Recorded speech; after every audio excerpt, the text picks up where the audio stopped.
ఎలా ఉన్నారు? నేను మీ సౌదీ పిల్లనండి. ఇదండి షాపింగ్కి వెళ్ళేసి వచ్చాము. మొత్తం తిరిగేసి వచ్చి ఆల్మదీనాకి వెళ్ళేసి ప్రొవిజన్స్ అయితే కొనుక్కొని వచ్చేసాను. ఒక మంత్ ప్రొవిజన్ అని తెచ్చానండి. అయితే మంత్ ప్రొవిజన్ కాదు, ఒక 80% పట్టుకొని వచ్చుకున్నాను. మామూలుగా నేను వీక్లీ వెళ్ళేసి కూరగాయలు అనేది తెచ్చుకుంటానండి బయటకు వెళ్ళేసి. కానీ ఇవన్నీ చూసిన తర్వాత నాకు బాబుద్ది వేయట్లేదండి నెక్స్ట్ వీక్. ఎందుకు అని అంటే బిల్ అంతా చాటబారతం అంతా చేశాను అనమాట నేను. ఈ బిల్లు ఇన్ని చూసిన తర్వాత నాకైతే పిచ్చ రేగిపోయింది. ఏంటంటారా? మ్యాక్సిమం ఎన్ని చూస్తే మీకు ఎంత అనిపిస్తుందో చెప్పండి. పురామరికి ఎంత అనిపిస్తుందో చెప్పండి. సరే నేనే చెప్తానండి ఎందుకు.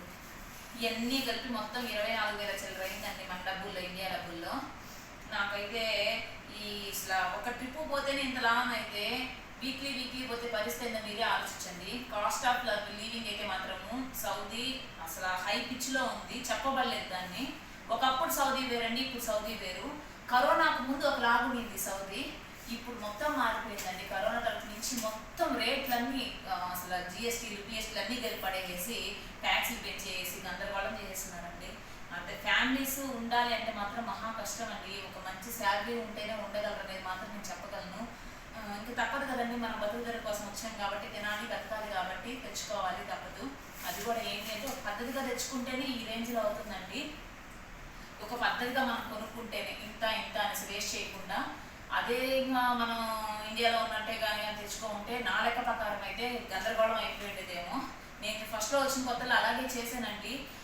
ఇక్కడికి తర్వాత ఒక 2 నెలలకి నేను కొంచెంగా చేంజ్ అవుతా వచ్చాను. ఎంతవరకు కావాలో అంతవరకు తెచ్చుకోవడం, అవసరం అయిపోయింది మళ్ళీ కావాలంటే వస్తువు అయిపోతే మళ్ళీ తెచ్చుకునేదాన్ని.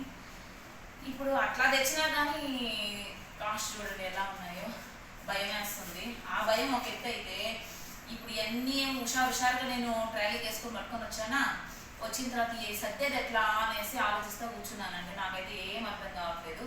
మాకు టైం చూస్తే ఏమో 9:30 అయిపోయింది. 5కి వెళ్ళామండి. మా వారు సగం కూరలు ఆపిచ్చేసుకుని నన్ను తీసుకుని వెళ్ళాడండి. టైం అయిపోతుంది, మళ్ళీ ఇక్కడ అందరు జనాలు ఫ్రెష్ అయిపోతారు, శుక్రవారం కదా అనేసి. మామూలుగా ఏంటి అంటే ఇది 1, 2, 3 తేదీలు కదండి. జనాలు ఎట్లా ఉంటారంటే శాలరీలు పడిపోతాయి, అందరు షాపింగ్కి వచ్చేస్తారు. అసలు ఏందో తిరుపతిలో క్యూ లైన్లో జనాలు చూసినట్టు నిందండి. నాకు అక్కడ ఈ ట్రాలీలన్నీ వరుసగా పెట్టుకుని నిలబడాలి బిల్లింగ్ దగ్గర. అట్టే నిలబడి వేయించుకొని వచ్చాము. అన్ని బిల్లింగ్ కౌంటర్స్ ఉంటేనే ఇప్పటికి వచ్చామండి మేము. అరగంటలో వచ్చే రోడ్డు మీద వచ్చేదే ఫాస్ట్ అనిపించింది. ట్రాఫిక్ అంటుంటేనే వచ్చేది ఫాస్ట్ అనిపించింది. ఈ పట్టుకు వచ్చేదే లేట్ అయిందండి. మొత్తానికైతే ఎక్కడో ఇంట్లో వచ్చి పడ్డాను. ఈ సర్దాలండి. వంట సగంలో అయిపోయిందిగా, అది పూర్తి చేయాలి, దీనికి ప్రాణం పెట్టాలి. ఇవన్నీ సర్దేలాగా నాకు దేవుడు కనిపిస్తాడు ఫ్రెండ్స్. నాకు చూస్తుంటేనే భయం వస్తుంది. నిద్రేమో కుమ్ముకొని వస్తూ ఉంది, ఏం అర్థం కావట్లేదు. వాళ్ళేమో హెల్పింగ్ చేస్తారా అని అంటే నా ముఖాన్ని ఇట్లా చూసిపోయారు. ఏం చేస్తారు చెప్పండి ఫ్రెండ్స్. బిల్లు చూడండి ఎంత పొడుగు వచ్చిందో.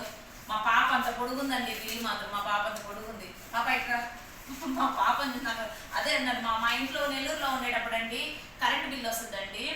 5 మీటర్లు కలిపి ఒకే బిల్లు వస్తుంది అనమాట.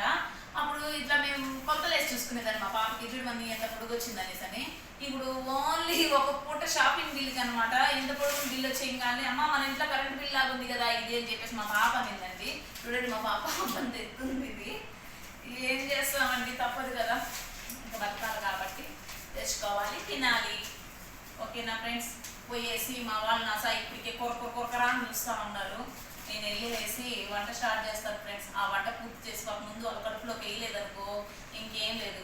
వాళ్ళ ఆత్మారావుడితో పాటు నా ఆత్మారావుడు కూడా లోపల ఆడేస్తున్నాడు. మంచిగా ఆకలేస్తూ ఉంది. ఏం చేస్తాం ఫ్రెండ్స్. బయట కూడా ఇంకేం తినలేదు ఫ్రెండ్స్. భయం వేసింది నాకు ఇవన్నీ చూసిన తర్వాత. వీళ్ళేమో అప్పటికి పానీపూరికి వెళ్ళిపోయారు. అంటే స్టార్టింగ్ కాబట్టి స్టార్టింగ్లోనే ఉంటాయన్నమాట. కింద ఫుడ్ కోర్టర్స్ ఉంటాయన్నమాట. ఆడ పానీపూరి తిన్నారు. అక్కడ పానీపూరికి 2,000 రూపాయలు ఎగరగొట్టేశారు. సరే స్టార్టింగ్ ఇప్పుడే లోపల పోతున్నాం కానీ పెద్ద పట్టించుకోలేదు. తర్వాత వచ్చేసి ఈ సామాన్లన్నీ చూసిన తర్వాత మళ్ళీ ఏమైనా తింటారా అని పాపం మా వారేమో అడిగారు. కానీ ఆయన పాపము నిజంగా మనసులో పెట్టుకుని అడిగాడో తింటారా అని, లేకపోతే ఇంకా అడగకపోతే ఏమైనా అనుకుంటారా అని అడిగాడు నాకు తెలియదు కానండి. మొత్తానికి ఏమైనా తింటారా అని అడిగాడు. ఏది తినేది, ఇంట్లో సగం కూర అయిపోయింది, నేను అదే వండేసి పెట్టేస్తాను పాండి, ఎందుకు వేస్ట్ చేయడం అని చెప్పి వచ్చేసాను. అట్లా మళ్ళీ శ్రావణ మాసం వచ్చేసింది కదండి. రేపు 4వ తేదీ నుంచో 5వ తేదీ నుంచో స్టార్ట్ అవుతుందంట. సరే అనేసి నేను సండే నుంచి అమావాస్య కాబట్టి నేను నాన్ వెజ్ వండుకోను చెప్పేసాను. 1 మంత్ వండనని చెప్పేసేసరికి ఇవాళ చికెన్ మటన్ అన్నీ తెప్పించేసి వండేసారండి. మరి తినాలి కదా తెచ్చినవి, అందుకని రోడ్లో మళ్ళీ ఎంత చెత్త ఎందుకు అనేసి వద్దని చెప్పేసాను. ఇంకా ఇవి పెట్టేసాను. ఆల్రెడీ మటన్ మధ్యాహ్నం అయిపోయింది. ఇప్పుడు చికెన్ ఉందండి, చేసి పెట్టేసానంటే తినేసి పడుకుంటారు. నేను ఇంకా కూర్చొని ఎన్ని సర్దుకొని 2కో 3కో పడుకుంటానండి. మళ్ళీ తెల్లారితో లేవాలి. మా వారు ఊరి బయలుదేరుతున్నారు.